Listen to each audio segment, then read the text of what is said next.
الحمد لله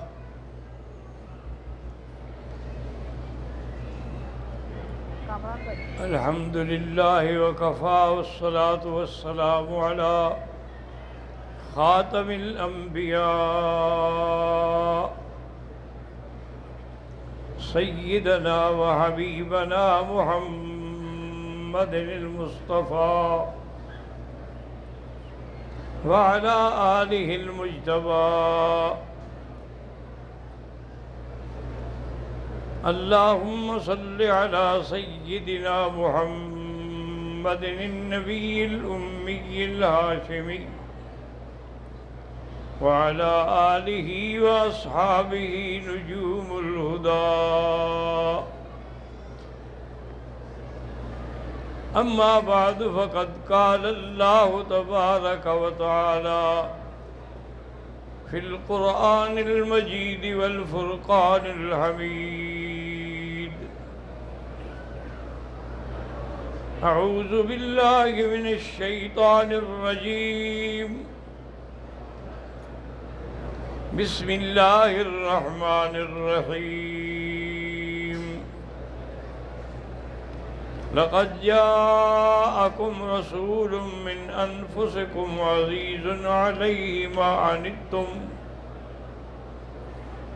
حريص عليكم بالمؤمنين رؤوف رحيم.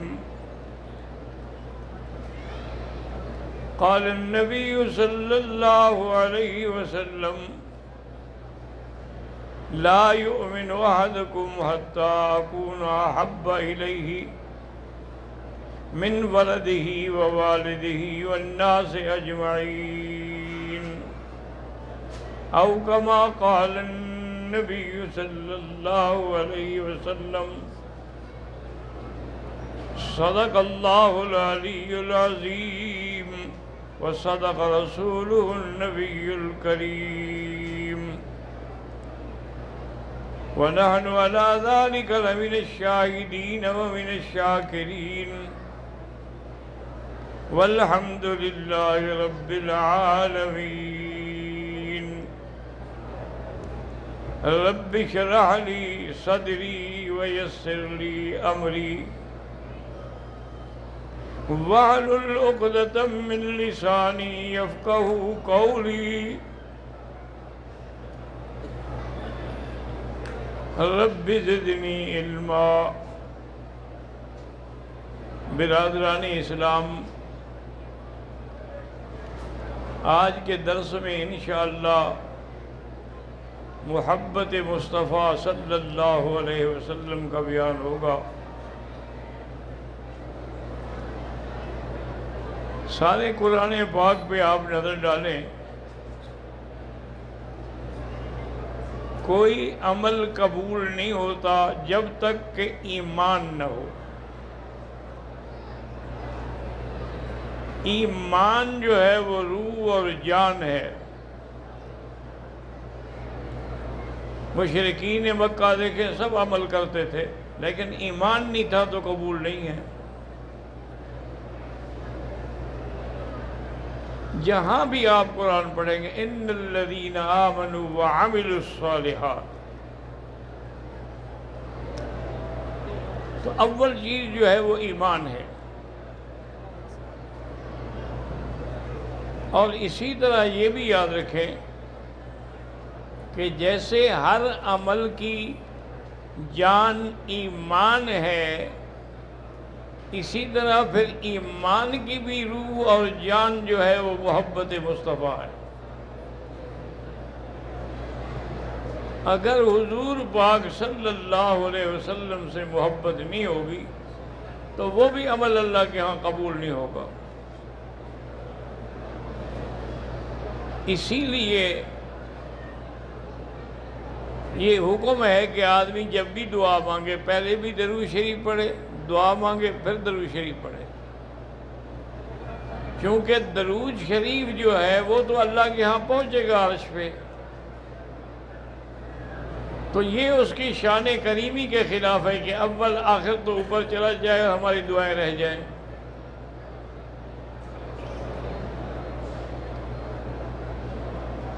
لیکن اب مسئلہ یہ سمجھیں کہ محبت جو ہے اس کے لیے بھی اسباب ہوتے ہیں، ایسے تو نہیں ہو جاتی نا محبت۔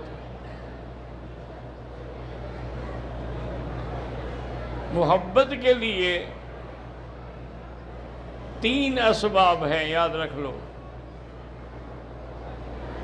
ایک تو جمال ہے، دوسرا کمال ہے، اور تیسرا نوال ہے۔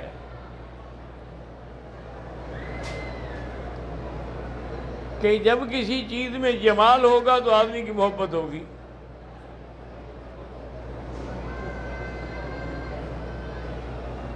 اسی طرح جب کسی میں کوئی خاص کمال ہوگا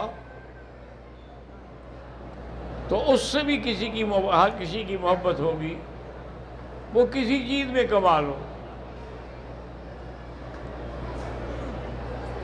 اور اسی طرح نوال کا معنی ہے احسان، کہ جو کسی پہ احسان کرے گا تو الانسان و عبید الاحسان، تو انسان جو ہے وہ احسان کا غلام ہے گویا۔ اب ہمیں حضور پاک سے جو محبت ہے تو سب سے پہلی چیز کیا میں نے عرض کی تھی، جمال۔ حضور جیسا جمال کس میں ہے؟ حضرت سیدنا جابر رضی اللہ تعالیٰ عنہ کہتے ہیں کہ 14ویں کی رات تھی، چاند آسمان پہ کھلا ہوا تھا، میرے دل میں خیال آ گیا کہ آج میں موازنہ کروں اس آسمان کے چاند کا اور زمین کے چاند کا۔ وہ کہتے ہیں کہ میں آیا تو میں نے دیکھا کہ حضور مسجد نبوی کے صحن میں بیٹھے ہیں اور ان کے اوپر یمنی سرخ دھاری دار چادر ہے۔ سرخ کپڑا پہننا مردوں کے لیے منع ہے، لیکن اگر صرف لکیریں ہیں اس کا کوئی حرج نہیں۔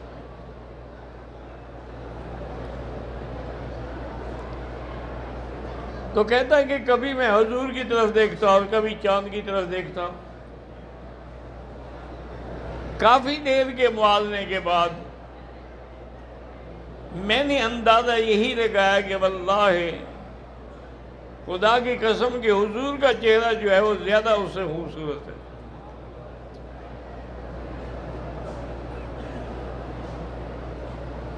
اسی طرح حضرت ابی ہریرہ رضی اللہ تعالیٰ عنہ فرماتے ہیں کہ میں نے جب حضور کے چہرے پہ نظر ڈالی کأن القمر یجری فی وجہہ، گویا کہ ان کے چہرے پہ چاند دوڑ رہا تھا۔ اور اسی طرح میرے آقا سرکار دو عالم جب ہجرت کر کے مدینہ منورہ تشریف لا رہے تھے تو مدینے کی چھوٹی چھوٹی بچیاں جو ہیں وہ بھی اکٹھے ہو کر آپ کے انتظار کے لیے مقام ثنیہ پہ کھڑی ہوتی تھی۔ اس کی 2 وجوہات تھیں، ایک تو ویسے بچیوں کو پیار ہوتا ہے، دوسرا یہ تھا کہ وہ بچیاں بنو نجار کی تھی اور حضور کی والدہ بھی بنو نجار کی تھی۔ ایک اس رشتے کا بھی اثر تھا۔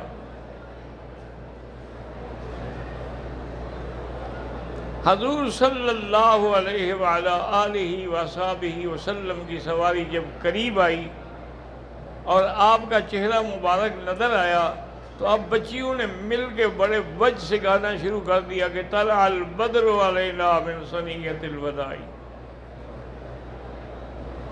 وجب الشکر علینا ما دعا للہ داعی، کہ آج 14ویں کا چاند طلوع ہو گیا ہے۔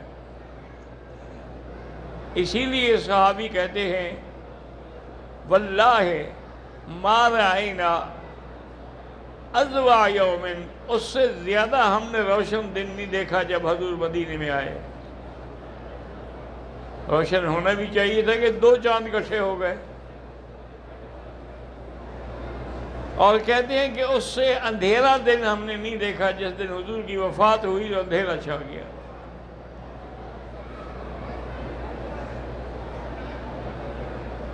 اب بچیاں جو ہے وہ بھی کہہ رہی ہیں بدر، بدر کا معنی ہوتا ہے چاند۔ انہوں نے اپنے عقل سے تشبیہ دی، چونکہ چاند کی روشنی میٹھی ہوتی ہے، سورج کی روشنی جلانے والی ہوتی ہے،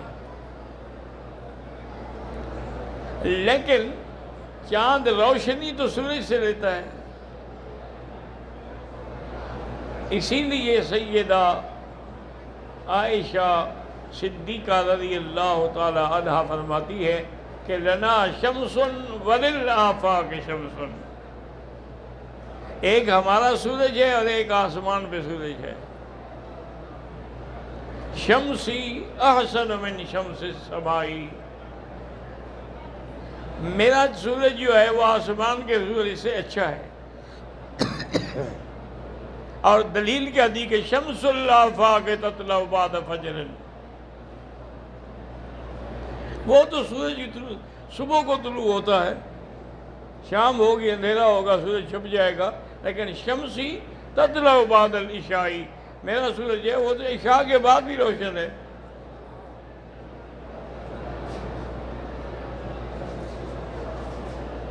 اس لیے حضور سب سے بڑی چیز جو ہے وہ جمال ہے، تو سب سے بڑا جمال جو ہے میرے آقا میں تھا۔ حضور صلی اللہ علیہ وسلم سے، اور دوسری چیز ہے کمال، تو حضور کے لیے جتنے کمالات ہیں وہ اخلاقی کمالات ہیں، علمی کمالات ہیں، عملی کمالات ہیں، سب کے سب کمالات کا مجموعہ جو ہے محمد مصطفیٰ کی ذات ہے۔ تو اس لیے بھی حضور سے محبت ہونا جو ہے وہ ضروری ہے اور لازمی ہے۔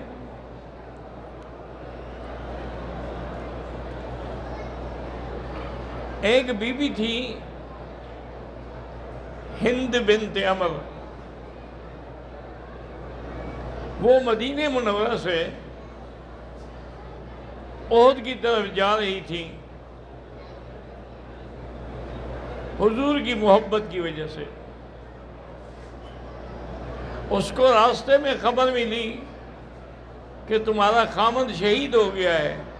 اس نے کہا الحمدللہ، مجھے یہ بتاؤ ما فعل برسول اللہ، میرے مدنی کا کیا حال ہے؟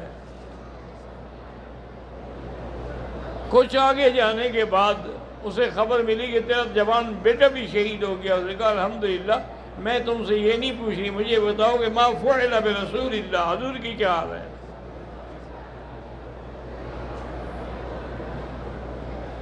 اس کا خامند شہید ہو گیا، بیٹا شہید ہو گیا، بھائی شہید ہو گیا، لیکن وہ دیوانہ وار کہتی ہے ما فعل برسول اللہ۔ ایک صحابی نے کہا چونکہ احد کا بڑا عجیب دن تھا امتحان کا، کہ حضور کے دندان مبارک بھی شہید ہوئے، آپ کا ہونٹ مبارک بھی کٹا، آپ کے سر مبارک پہ بھی خود لگی۔ ایک صحابی نے اسے کہا کہ بی بی حضور خیریت سے ہیں؟ اور نے کہا نہیں حضور نہیں ہے، مجھے دکھاؤ کہاں ہیں۔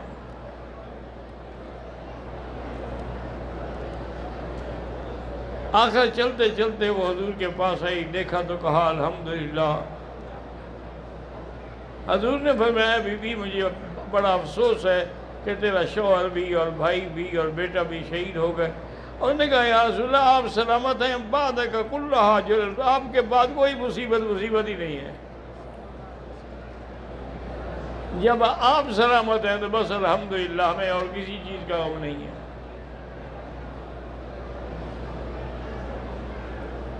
اسی طرح حضور صلی اللہ علیہ وسلم کے صحابی بھی ہیں اور آپ کے غلام بھی ہیں ثوبان۔ ایک دن حضور کی خدمت میں آئے، حضور نے پوچھا کیا بات ہے، کیوں پریشان ہو؟ اور اس نے کہا یا رسول اللہ مجھے آپ سے اتنی محبت ہے کہ میں گھر میں بیٹھا ہوتا ہوں، آپ کا خیال آتا ہے، میں سیدھا آپ کے پاس آ جاتا ہوں، آپ کی زیارت کرتا ہوں، اطمینان کرتا ہوں، پھر چلا جاتا ہوں۔ آج بیٹھے بیٹھے مجھے خیال آ گیا کہ جب قیامت ہوگی تو آپ تو جنت کے اعلیٰ ترین مقامات میں ہوں گے، ہم بھی جنت میں ہوں گے، لیکن آپ کے مقام پر تو نہیں ہوں گے ہم. تو پھر اگر جنت میں مجھے آپ کی زیارت نہ ملے تو میرے لیے اس جنت کا کیا فائدہ ہے؟ ابھی حضور نے جواب نہیں دیا تھا کہ جبریل قرآن کی آیت لے کے آئے کہ وَمَن يُطِعِ اللَّهَ وَرَسُولَهُ فَأُولَٰئِكَ مَعَ الَّذِينَ أَنْعَمَ اللَّهُ عَلَيْهِم مِّنَ النَّبِيِّينَ وَالصِّدِّيقِينَ وَالشُّهَدَاءِ، کہ جن لوگوں کو جس سے محبت ہے اللہ قیامت میں اسی کے ساتھ اکٹھا کرے گا. اب اس نے کہا کہ حضور الحمدللہ میری تسلی ہوئی. حضور صلی اللہ علیہ وسلم کی معیت تو چلو ملے گی نا، ہمیں جنت میں بھی ملے گی. صحابہ فرماتے ہیں کہ ایک دن ایک آدمی آیا اور اس نے آ کے سوال کیا کہ متی الساعہ، قیامت کب ہوگی؟ حضور نے فرمایا ما اعددت لہا، تم نے قیامت کے لیے کیا تیاری کی ہے؟ اس نے کہا یا رسول اللہ ما اعددت من صیام کثیر وصلاۃ کثیر ولکنی احبک، کہ حضور میں نے کوئی بہت زیادہ روزے، بہت زیادہ زکوٰۃ، بہت زیادہ صدقات، خیرات، اعمال نہیں کیے، لیکن مجھے آپ سے بڑی محبت ہے. تو حضور نے فرمایا پھر تمہیں مبارک ہو، المرء مع من احبب، جو آدمی جس سے محبت کرتا ہے اسی کے ساتھ ہوتا ہے. جب یہ حدیث بیان کرتے تھے نا حضرت انس تو وجد میں آ جاتے تھے کہ انا احب النبی صلی اللہ علیہ وسلم و ابا بکر و عمر ولو ولم اعمل بعملہم، کہ مجھے حضور سے، ابو بکر سے، عمر سے محبت ہے. میرے عمل تو جیسے نہیں ہے لیکن مجھے ان سے محبت ہے.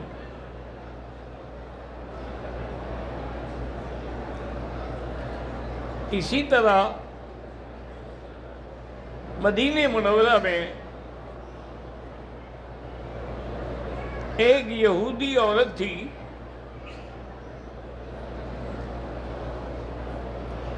سیما،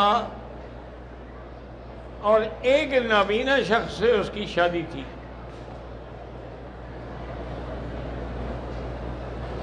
چونکہ کوئی اس زمانے میں ایسے جھگڑے بھی نہیں ہوتے تھے، اہل کتاب سے شادی ہو جاتی تھی.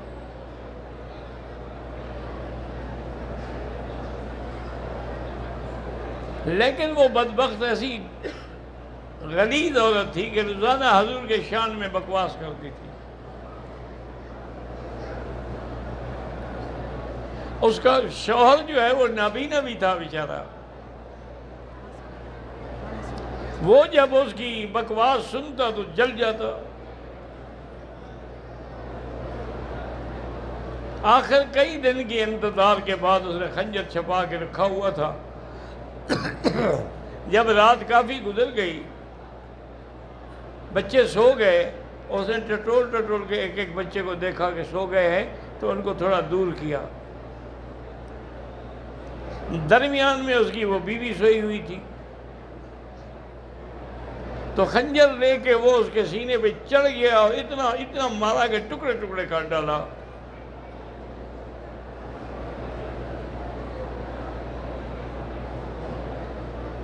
صبح کو حضور صلی اللہ علیہ وسلم کی خدمت میں آیا اور آگے عرض کیا کہ یا رسول اللہ مجھ سے برداشت نہیں ہوتا تھا، میں نے اپنی بیوی کو قتل کر دیا ہے، اب میں حاضر ہوں، چاہے قصاص لیں، مجھے قتل کریں. میں نے قتل کیا ہے لیکن مجھ سے برداشت نہیں ہوتا تھا کہ آپ کے شان میں وہ گستاخی کریں. حضرت عمر بھی بیٹھے ہوئے تھے. انہوں نے کہا واللہ ہے، اس نابینے کا نام تھا عمیر ابن عدی. اس نے کہا یار تم ہو تو نابینا لیکن کام بڑا دکھایا ہے تو نے. حضور نے فرمایا عمر کیا کہہ رہا ہے، یہ نابینا ہے؟ یہ تو بینا ہے.